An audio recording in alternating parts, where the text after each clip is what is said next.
Konnichiwa, J-Pip, si Chapinay Tokyo Boy, and ito na nga yung day 8 and day 9 ng mga friends ko dito sa Japan. Umuwi na nga yung dalawa kong kaibigan dito. And also, ituturo ko na rin sa iyo kung saan magandang kumain dito sa Japan and bumili ng mga murang souvenir and iba pang mga items. So, let's go! Pinakamurang bilihan ng mga 8 ng gala namin, uwi na si Nathan. Siya lang yung uuwi muna, and yung iba is susunod pa. Bye bye, see you next time in Japan. Naming ihatid si Nathan is kumain kami saglit, and ngayon nandito kami sa mini stop para bumili ng dessert. Mga pala yung bibili namin, itong Ichigo Parfait. Ito na yung order namin, strawberry parfait. Ang gara ng lalagyan, no? Sa amin na yan.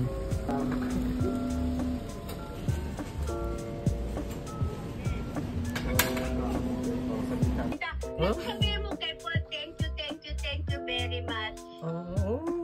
Hinahin ng mga friends ko sa Japan, papunta kami ngayon sa Akihabara. Kahapon di na kami masyadong nakapag-vlog kasi relax lang, relax mode. Kaya uwi na rin si Paolo. Uwi na siya mamaya. Oh ha, nagbibideo-video na sila for the gram.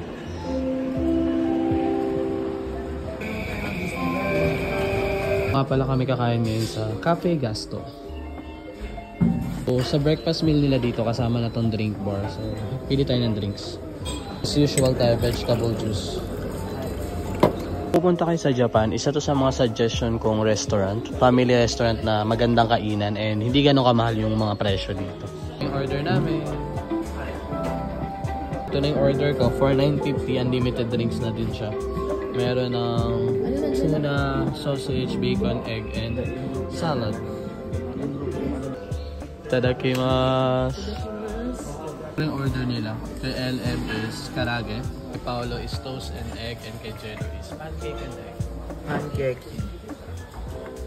Kami magbabayad sa table, may pay at table dito, and kung meron kayong mga ganito, kung tourist kayo wala, so magbayad kayo sa counter, dalhin nyo lang itong ganito nyo. Pero kung meron kayong mga pay ganyan, pay na lang. Nandito na kami sa Akihabara, bibili na rin sila ng mga action figures. Mayroong mga Luffy dito, Gear 5. Ganda.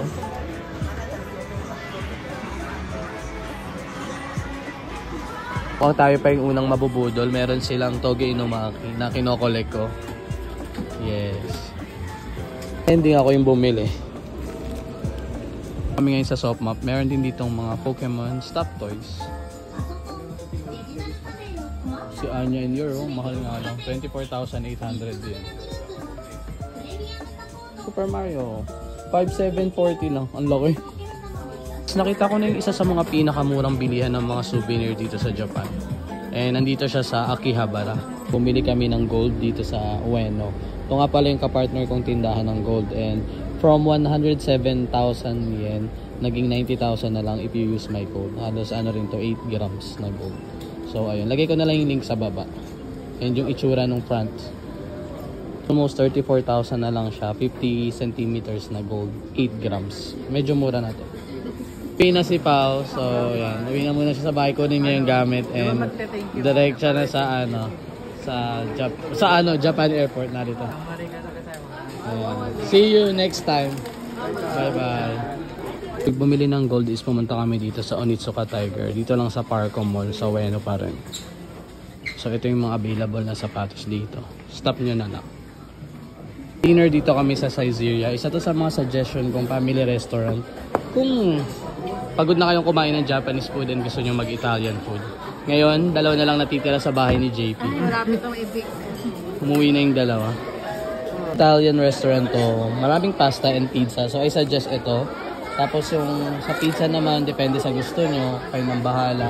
Pero I suggest na itry nyo rin tong, ayan, ito. Okay din to. Yung palang drink bar dito for only 100 plus yen.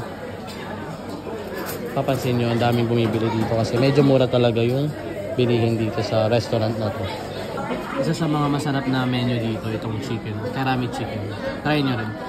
Ito na yung order naming pizza and pasta.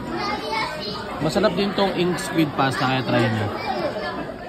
Tignan nyo sa dami ng in-order namin. Ito lang yung bill namin. So, 190. Ayan, uwian na kami and ito na yung end ng video natin for day 9. Bye bye na. Bye-bye. Dalawa na lang yung natitira sa bahay ni JP.